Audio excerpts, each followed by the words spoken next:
Hello everyone, welcome to part 3 of this replay brought to you by lucomputers.com. Go ahead and head out to lucomputers.com and there's a special tab on the top right hand side for StarCraft capable computers if you are looking to build or buy a new computer for the upcoming StarCraft release. Now we see Zenith taking an additional expansion over here, and there's also a sensor tower here. So Zenith now taking these additional expansions, and whether or not Kyle will be able to warp in any additional units is going to be the question. Wow, so Zenith quickly making sure that he can take in additional bases.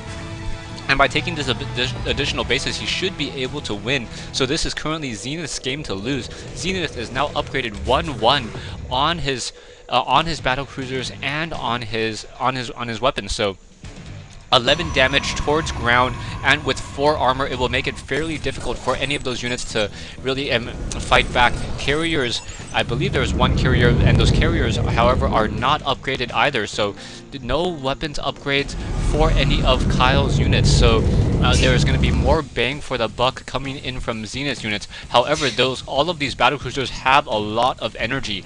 So a couple nicely timed feedbacks will really almost take out about a good third of the hit points on, or more than a third of the hit points on the majority of these battlecruisers. It's really going to depend on the macro of these 6 High Templars and whether or not they're going to be able to push on in. We do also have some Void Rays as well. Those Void Rays really need some additional armor to combat these battlecruisers, or figure out a way to get some additional charge.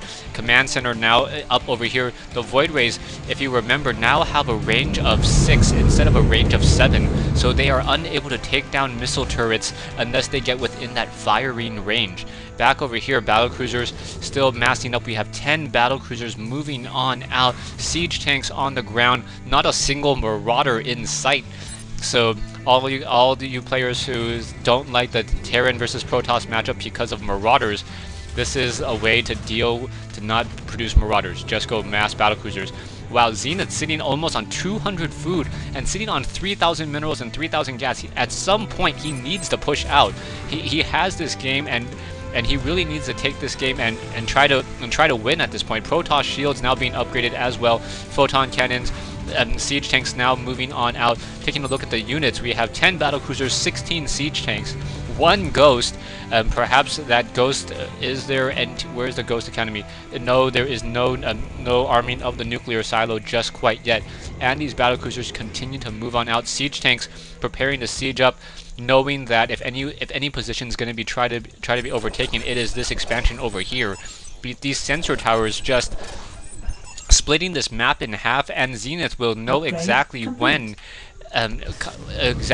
Kyle tries to make his move. Mothership does have Vortex though, so the Vortexes may be able to help. Let me check the fleet beacon. I do not know if the fleet beacon. No, we do not have. We do have the Void Rays movement speed upgrade, but we do not have the carrier interceptor launch upgrade. A couple probes hanging out over here.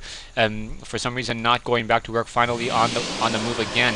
And now Kyle getting up to a 200 food army as well. So both players sitting on a 200 food army, and now out come these battlecruisers. Zenith sitting on 5,000 minerals, almost 4,000 gas. Will be able to just take out this position. The model cannon going to take down these photon cannons.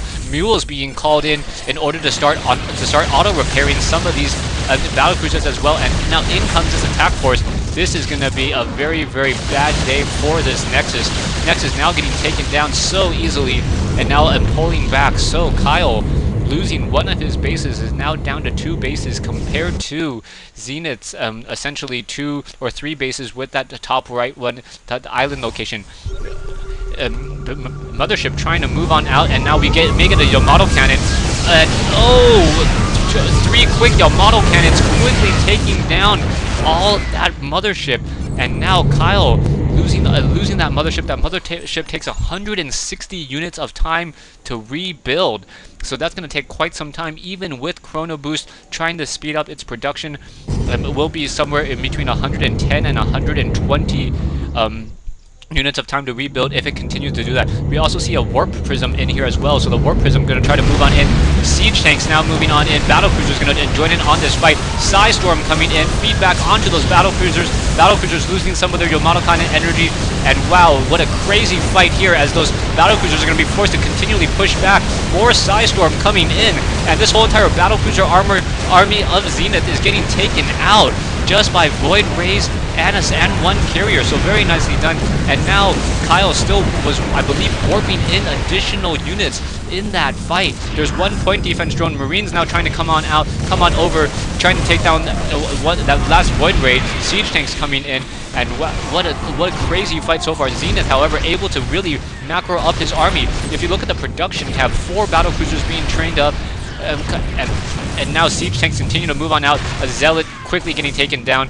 Our archons perhaps will be able to get within position, and those archons are taking a lot of hits, and now those archons deal a lot of damage towards those biological units, but no weapons upgrade.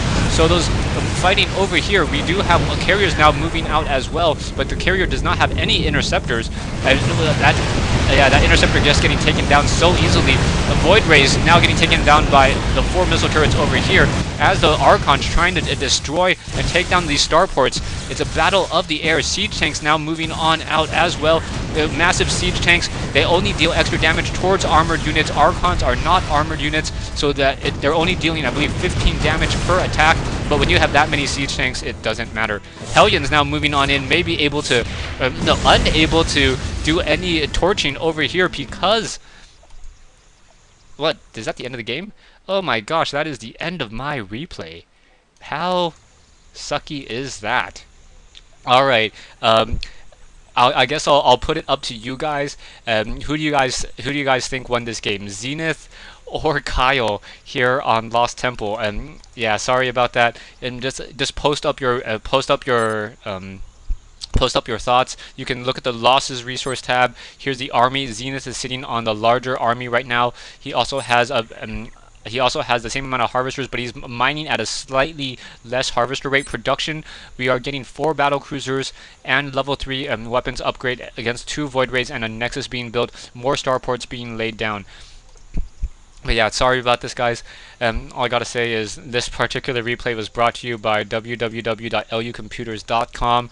Go ahead and check out their website for pre-built systems or any components you may need for the upcoming StarCraft 2 release. And thanks for watching.